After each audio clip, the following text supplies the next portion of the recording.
कल मालमर का श्राद्ध है। तो श्राद्ध पक्ष की नवमी तिथि के समय भारत की भूमि पर जितनी सुहागन स्त्रियां शांत होती हैं, जितनी कुंवारी बेटियां शांत होती हैं, जितनी भी स्त्रियां जिनकी तिथि भी याद नहीं है वो शांत हो जाती हैं। नवमी तिथि उन मातृकाओं का श्राद्ध का दिन रहता है। पूरी साल भर कैलेंडर छानना, साल भर पंचांग छानना, मातृ का श्राद्ध केवल नवमी के दिन ही आता है। और देवी भागवत में लिखा है ये मातृ का श्राद्ध इसी दिन माता जगदम्बा जगत जननी दुर्गा भवानी प्रकट हुई थी पृथ्वी पर। मातृ का श्राद्ध ये तुम नवरात्रियां पूछते हो, उस दिन माता जी का जन्मदिन नहीं आता, मातृ का श्राद्ध के दिन माता जी का जन्मदिन का बना जगत जननी दुर्गा।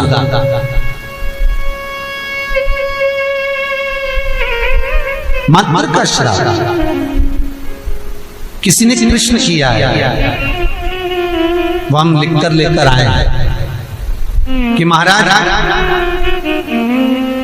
श्राद्ध पक्ष में हमें किसको भोजन कराना चाहिए। ऐसी कोई पुराण नहीं जिस पुराण में लिखा है कि स्त्री मरे तो स्त्री को ही भोजन करा।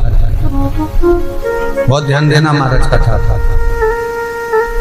श्राद्ध पक्ष में कोई विडो स्त्री मर गई, कोई विधव्य नारी मर गई, विधवा स्त्री मर गई तो किसी विधवा को भोजन करा। कोई स्त्री चली गई तो उसकी जगह स्त्री को भोजन करा। आप चाहे मार्कंडे पुराण उठा लो, मनुस्मृति उठा लो, व्याघ्र स्मृति उठा लो, किसी भी पुराण में किसी भी शास्त्र में ये नहीं लिखा कि श्राद्ध का भोजन आप स्त्री को कराओ। हर पुराण में एक ही बात लिखी है कि ब्राह्मण वो जो पूजन करता हो, ब्राह्मण वो जो गायत्री करता हो, ब्राह्मण वो जो भगवत भजन करता हो, ब्राह्मण वो जो मंत्र का जाप करता हो, ब्राह्मण वो जो नित्य प्रति संध्या करता हो, ब्राह्मण वो जो मंत्र का स्मरण करता हो, वेद और पुराण का ज्ञाता हो, ब्राह्मण वो जो भगवान की सेवा में तल्लीन रहता हो, ब्राह्मण वो जो कंधे पर जनेऊ धारण करता हो, ब्राह्मण वो जो मस्तक पर त्रिपुंड धारण करता हो, ब्राह्मण वो जो जिसके मुख से गायत्री का नित्य प्रति स्मरण होता हो, उसको भोजन कराने का श्राद्ध में हक है। अब ये भी समझ लो कि अगर स्त्री मरी तो स्त्री के श्राद्ध में क्या स्त्री को ही भोजन कराना चाहिए? तो शिव महापुराण, गरुड़ पुराण, गर्ग संहिता, बरहा पुराण, ये सारी पुराणे वर्णन करती है कि स्त्री को आप भोजन करा रहे हो। स्त्री क्या वेद पढ़ती है? स्त्री क्या गायत्री करती है? स्त्री क्या संध्या करती है? स्त्री क्या उपासना करती है? नहीं। अगर उस स्त्री के लिए भी आपने ब्राह्मण को भोजन कराया तो भोजन करेगा तो गायत्री करेगा, संध्या करेगा, उससे उसको भाग हमारे पूर्वजों को प्राप्त होगा। इसलिए ब्राह्मण भोजन की महत्वता करते हैं। फिर दूसरा क्रम कहा गया, मान लो अगर कोई सौभाग्यवती नारी चली गई, सुहागन स्त्री चली गई, कोई पति के साथ सती हो गई, कोई ऐसी स्त्री गई है तो स्पष्ट कहा गया है महाराज, हमारे यहाँ मनुस्मृति में कहा गया कि अगर कोई सौभाग्यवती नारी चली जाती है तो उसको केवल स्त्री को भोजन नहीं कराना है, उसके साथ उसके पति को भी भोजन पर बुलाना है, तब भोजन का श्राद्ध का भाग प्राप्त होता है। नहीं तो वो स्त्री जिसका तुमने श्राद्ध करा है, केवल एक नारी को सौभाग्यवती को बुलाकर भोजन करा दिया, साड़ी दे दी, चूड़ी दे दी, बिंदी दे दी और वो चली गई, तो वो नारी साल भर में स्वप्न में पूरे घर को दिखेगी जरूर, कभी भी दिखेगी पर दिखेगी, ये पक्का। अब कहोगे महाराज हमने तो श्राद्ध में माता जी का भोजन भी कराया था, स्वागन गई थी तो हमने तो एक लेडीज को भोजन भी कराया, वो स्त्री का भोजन कराया है, अकेली को भोजन कराया, उसके साथ में उसके पति को नहीं बुलाया। अगर पति आता, दोनों अखंड भाव से भोजन करते तो फिर वो स्वप्न में नहीं दिखती, आशीर्वाद देकर जाती, क्योंकि उसकी अकेली को तुमने भोजन कराया, अकेली। मनुस्मृति कहती है सुहागन स्त्री का जब श्राद्ध आता है तो उसके पति को भी जोड़े पर भोजन करने बुलाना चाहिए, अकेले नहीं। भारत की भूमि पर जितनी सुहागन स्त्रियां शांत होती हैं, जितनी कुंवारी बेटियां शांत होती हैं, जितनी भी स्त्रियां जिनकी तिथि भी याद नहीं है वो शांत हो जाती हैं। नवमी तिथि उन मातृकाओं का श्राद्ध का दिन रहता है। अगर ज्यादा रोग है, बीमारी है, तो श्राद्ध पक्ष की नवमी तिथि के समय पर केवल बड़ के पत्ते के ऊपर, बड़ का जो पत्ता होता है, बड़ वृक्ष का पत्ता, उस पे काली तिल और जौ 21 बार उतार कर, जो व्यक्ति बहुत बीमार पड़ा रहता हो, कोई ना कोई बीमारी उसको घेरी रहती हो, तो बड़ के पत्ते पर काली तिल और जौ, काली तिल और जौ रख कर पितरों का स्मरण कर कर नवमी तिथि के दिन 21 बार उतार कर बहते पानी में डाल दो या पीपल के पेड़ के नीचे रख दो, बीमारी समाप्त हो जाएगी, रोग नहीं घेर सकता। अगले श्राद्ध तक लिख कर रखना कि किस तारीख को करा, किस तिथि को करा, अगली तिथि तक जानना, आपको रोग नहीं आएगा, बीमारी नहीं आ सकती, कष्ट नहीं है। शिव महापुराण का भगवान शिव आनंद की राशि। कल मानव का श्राद्ध है। काली तिल, काली मिर्ची, 7 लौंग, केवल ये हथेली में रखकर अपना नाम और गोत्र बोलकर अपने दरवाजे से बाहर निकलकर किसी भी शंकर के मंदिर को समर्पित करिए। शिव पे नहीं चढ़ाने दें तो शंकर की चौखट पर रखें। महाराज घर में कभी क्लेश नहीं होगा, बिल्कुल शांति, सहजता, प्रेम आपस। श्राद्ध पक्ष में पीपल के पेड़ के नीचे मात्र काली तिल्ली का पानी ही डाल देने से पितृदोष का निवारण हो जाता है। किसी लड़के की लड़की की विवाह शादी नहीं हो रहा हो, मंगल विवाह नहीं हो रहा हो, पानी के लोटे में थोड़ा सा काला तिल डालकर श्राद्ध पक्ष में पीपल के पेड़ के नीचे चढ़ा दीजिए। महाराज पितरों की शांति होती है, घर में मंगल कार्य होता है, मंगल कार्य हो जाता है। पहला गणेश स्थान, कार्तिकेय स्थान, अशोक सुंदरी का स्थान। अशोक सुंदरी के स्थान पर जल क्यों चढ़ाया जाता है? क्योंकि भगवान शंकर की सबसे छोटी लड़की जो है वो अशोक सुंदरी है, और ये जो छोटी लड़की है अशोक सुंदरी, ये नारी को अखंड सौभाग्यता का वर प्रदान करती है। कौन सी नारी को, किस नारी को अखंड सौभाग्यता देती है? तो महाराज शास्त्र कहता है जिस नारी के भाग्य में लिखा होता है कि इसको वैधव्य होना है, इसके पति को समाप्त होना है, अगर वो नारी अशोक सुंदरी वाली जगह पर जल चढ़ा देती है तो पति पर अगर काल भी मंडरा रहा होता है तो मां अशोक सुंदरी महाकाल से कहकर काल को टाल देती है। वो अशोक सुंदरी का स्थान। डब्बी में आप सोने की अंगूठी रखते हो, जिस डब्बी में आप सोने की लौंग रखते हो, जिस डब्बी में सोने का कोई सामान रखते हो, उसमें चांदी नहीं रखी जाती। किस किस ने सुन रखा है, कभी सुना होगा, आप लोगों के स्मरण में होगा कि सोने की जो डब्बी होती है उसमें चांदी नहीं रखते, मतलब चांदी के साथ सोना नहीं रखा जाता। सोने के साथ चांदी नहीं रखी जाती, चांदी के साथ सोना नहीं रखा जाता। अर्थात जिस डब्बी में सोना रखाता है और जिस डब्बी में उसी में चांदी रख दी जाती है, और स्त्री या पुरुष उस सोने को अपने शरीर पर धारण करता है या उस चांदी को अपने शरीर पर धारण करता है, उसकी आयु क्षीण होती चली जाती है। मेरे शंकर भगवान को 1 लोटा पानी, 1 कलश जल चढ़ाते रहिए। हाँ, बीच बीच में अगर ज्यादा तकलीफ आए तो चंदन, लाल चंदन उसमें डालकर चढ़ाओ। लक्ष्मी की कमी आए, कमलगट्टा डालकर चढ़ाओ। रोग ज्यादा घेर रहा हो तो काली तिल चढ़ाकर चढ़ाओ। और ज्यादा तकलीफ बीच में आ रही हो तो शमी पत्र चढ़ाने के बाद फिर जल चढ़ाओ। कभी शमी पत्र चढ़ाकर आप जल चढ़ा दो, कभी बेलपत्र चढ़ाने के बाद जल चढ़ा दो। बीच बीच में प्रयोग करते रहना चाहिए। इन तरह से मरे हुए व्यक्ति का मोक्ष नहीं है। पहले नंबर पर पानी में डूबकर मरे हुए व्यक्ति का मोक्ष नहीं है। दूसरे नंबर पर सर्प के डसे से मरे हुए व्यक्ति का मोक्ष नहीं है। और तीसरे नंबर पर स्त्री के हाथ से, नारी के हाथ से अगर कोई मरता है उसका मोक्ष नहीं। बीमारी डॉक्टर का पीछे ही नहीं छूट रहा हो तो शिव महापुराण, विष्णु पुराण और स्कंद पुराण में जो पुरुषोत्तम कथाओं का वर्णन किया गया है, एक आटे का दिया, उसमें 4 बत्ती, आटे के दिए में 4 बत्ती रखें, तिल्ली का तेल डाल लें, थोड़ा सा उसमें सरसों का तेल डाल लें। महाराज घर के बाहर, अर्थात घर के अंदर के बाहर जो चौखट होती, चौखट से थोड़ा सा बाहर, बिल्कुल चौखट पे नहीं बैठना, थोड़ा सा बाहर, 9वीं तिथि के दिन शाम के 6 से 6:30 के बीच में 21 बार जो व्यक्ति बीमार रहता है उसके सिर से नीचे की ओर श्री नरसिंह भगवान का स्मरण कर, 9वीं तिथि के उस तिथि का नाम लेकर, जो व्यक्ति का उतारा कर रहे हैं उसका नाम और गोत्र लेकर 21 बार जो उतार कर उस दिए को घर के ही चौखट पर, आज भी नियम है 9वीं तिथि के दिन अगर भगवान नारायण के चरणों में हल्दी और कुंकू दोनों चीजें चढ़ाई जाए तो नारी कभी विधवा होकर नहीं मरती।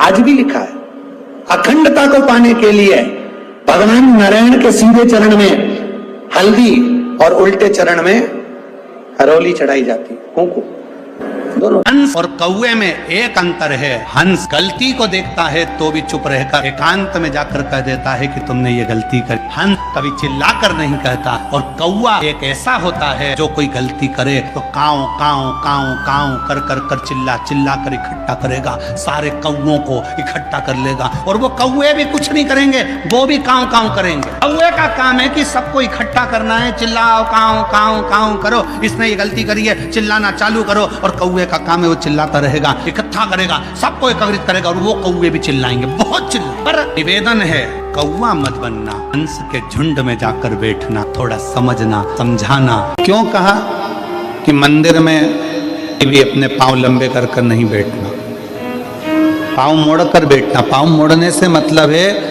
कि मंदिर में जब भी जाना, भगवान के पास जब भी जाना, कथा में जब भी जाना, तो अपने दिल को संसार से मोड़कर परमात्मा के पास लेकर बैठना, तो परमात्मा मिल सकता। भगवान शंकर के मंदिर में अपन पाँव को मोड़ के बैठते हैं, हाथ जोड़ कर बैठते हैं, क्योंकि अपने दिल को मोड़ना है परमात्मा की ओर, भगवान की। गांधारी से कहा पट्टी खोलो आंखों की, गांधारी ने आंखों की पट्टी खोली तो सामने एक बोर का बेर का पेड़ दिखा, एक बेर का पौधा, एक बोर का जो बेर हम खाते हैं उसका पौधा नजर आ गया। और पौधा दिखते से ही तुरंत गांधारी ने बेर तोड़ना चाहे, पर बेर तो ऊंचे लगे थे। गांधारी ने एक शव को उठाया, दूसरे शव को उठाया, तीसरे शव को उठाया, शवों का ढेर लगाया। गांधारी उस पर चढ़ गई और बेर तोड़कर खाने लगी। खाने के बाद गांधारी को याद आया कि मुझे तो अपने बेटों से मिलना है जो मर गए। कृष्ण से कहा था ना, मेरे बेटे कहाँ हैं? कृष्ण कहते हैं, गांधारी काकी, जो आपके पांव के नीचे मसले जा रहे हैं ये आपके बेटे ही हैं। गांधारी कहती है, मेरे बेटों की ये दशा कैसे हो गई? मैंने कोई पाप नहीं करा, मैंने कभी कोई गलत कर्म नहीं करा, फिर ये दशा हुई कैसे है? भगवान कृष्ण ने कहा, गांधारी काकी, पूर्व समय में तुमने 100 केचुओं को मलवाया था, वो 100 केचुए आज आपके सामने मले हुए पड़े हैं। जैसा दूसरे के साथ करोगे वैसा भोगने के लिए तैयार हो। नगरी में आप प्रवेश करेंगे और काशी की पवित्र धरा पर मां गंगा की गोद में जब आप जाएंगे, आप दर्शन करेंगे मणिकर्णिका घाट। वो मणिकर्णिका घाट जहाँ पर मेरी माता पार्वती जी भगवान शंकर के साथ विराजमान होकर अपने कान का कुंडल ढूंढती हैं, मणि ढूंढती। कभी विचार किया आपने कि पार्वती जी के कानों में जो कुंडल था उसमें ऐसी कौन सी मणि थी जो माता पार्वती जी को खोजने में बहुत समय लग गया? शंकर भगवान बाजू में बैठे हैं, पास में बैठे हैं, पर माँ उस मणि को खोजने में लगी हैं। क्या आपको मालूम है कि एक लौकिक लीला, संसार की लीला माता पार्वती क्यों कर रही हैं, क्यों मणि ढूंढ रही हैं? हम और आप शिव महापुराण की कथा श्रवण करते हैं, पुराण पढ़ते हैं। कभी आपने स्मरण किया कि मणिकर्णिका के घाट पर ऐसा कौन सा कुंडल था, ऐसी कौन सी मणि थी जो माता को ढूंढने में कई समय लग गए, कई वर्ष लग गए और माँ उसको ढूंढती रह गई? केवल एक मणि जो माता पार्वती जी ढूंढ रही थी। माता पार्वती जी क्यों ढूंढ रही थी? क्योंकि वो मणि साधारण नहीं थी, वो मणि थी संसार की शांति की, स्नेह की, प्रेम की। जब वो मणि खो जाती है, देवाधिदेव महादेव पूछते हैं, पार्वती आखिर इस मणि में ऐसा क्या था, इस कुंडल में ऐसा क्या था जिसको खोजने में तो सालों लगा देती है? इतनी प्रियता क्या थी? माता पार्वती जी कहती हैं, जिस मणि को मैं ढूंढ रही हूँ वो संसार में एक पति पत्नी के विश्वास की है। मणि को ढूंढ रही हूँ संसार में भाई भाई के विश्वास की है। मणि को ढूंढ रही हूँ एक बहन के विश्वास की है, माता पिता और परिवार के विश्वास की है। वो मणि इस जगह पर खो गई है, उस मणि को ढूंढना जरूरी है स्वामी। अगर वो मणि नहीं मिलेगी तो संसार में विश्वास कहाँ रहेगा? शंकर कहते हैं, पार्वती तुम्हारे एक कान की मणि गिरी है वो विश्वास की है, तो दूसरे कान की मणि कौन सी भाव की है? पार्वती जी कहती हैं वो शांति की मणि है। तो पार्वती तुम्हारे कान के कुंडल में एक मणि तो लगी हुई है। भगवान शंकर से पार्वती जी कहती हैं, विश्वास की मणि कहीं खो गई है और शांति की मणि मेरे कान में है। जो हमारे नजदीक में आ जाता है ना स्वामी, उसको शांति मिलना प्रारंभ हो जाती है, और जो दूर चले जाता है उससे धीरे धीरे धीरे धीरे विश्वास टूटता चले जाता है। हर हर महादेव, श्री शिवाय, नमस्ते। व्यस्त हो तो समझ लो कि सबसे ज्यादा मस्त हो। आप व्यस्त हो तो समझ लो कि सबसे ज्यादा जम के बोलो जरा, मस्त हो। और आप किसी की खुशियों को देखकर त्रस्त हो तो समझ लो काय के मस्त हो। किसी की खुशी देखकर कोई अच्छे पद पर बैठ गया, कोई अच्छी कुर्सी पर बैठ गया, कोई अच्छे पद पर पहुंच गया, कोई अवधि पर पहुंच गया, कोई बहुत अच्छा काम कर लिया, किसी ने बहुत अच्छा कार्य कर लिया, और उसको देखकर आप अंदर ही अंदर से त्रस्त हैं, तो फिर काय के मस्त है। इसलिए शिव महापुराण की कथा कहती है कि भगवान से प्रार्थना करा करो कि मुझे व्यस्त रखना। अगर मैं व्यस्त नहीं रहूंगा तो लोगों की अवगुण देखूंगा, लोगों के गलत गलत भाव देखूंगा, अच्छाई नहीं देख पाऊंगा। इसलिए मुझे व्यस्त करते हुए श्री शिवाय नमस्तुभ्यं को 5 बार हम लोग पुकारते। 5 बार क्यों? शिव महापुराण के बीच में जब स्तुति करी जाती है, आंख बंद कर कर बैठा जाता है, भोला सब दुख काटो मेरा, तब बोला जाता है, तो 5 बार श्री शिवाय नमस्तुभ्यं की गर्जना क्यों करी जाती है? क्योंकि इतने जो भक्त आते हैं, इनके जितने दुख हैं, तकलीफ हैं, कष्ट हैं, परेशानियां हैं, चाहे हमारी हो चाहे तुम्हारी हो, जब हम उच्चारण 5 बार करते हैं तो ये शब्द हमारे शिव पंचायत में पहुंच जाते हैं। कहाँ पहुंचते हैं? शिव पंचायत। शिव पंचायत में कितने देवता हैं? 5। शिव पंचायत में 5 देव, 5 देव।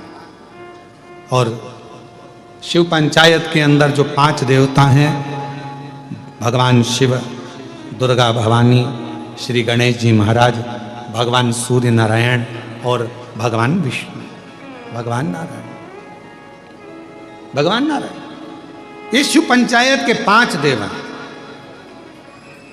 ये भाव प्रकट होता है कि जब हम भगवान शंकर का 5 बार भगवान शिव का नाम लेते हैं, 5 बार उच्चारण करते हैं, श्री शिवाय नमस्तुभ्यं, श्री शिवाय नमस्तुभ्यं, श्री शिवाय नमस्तुभ्यं, श्री शिवाय नमस्तुभ्यं। हम और आप 5 बार जब उच्चारण करते हैं तो हमारा वो उच्चारण करा हुआ शब्द, मंत्र शिव पंचायत के अंदर चला जाता है।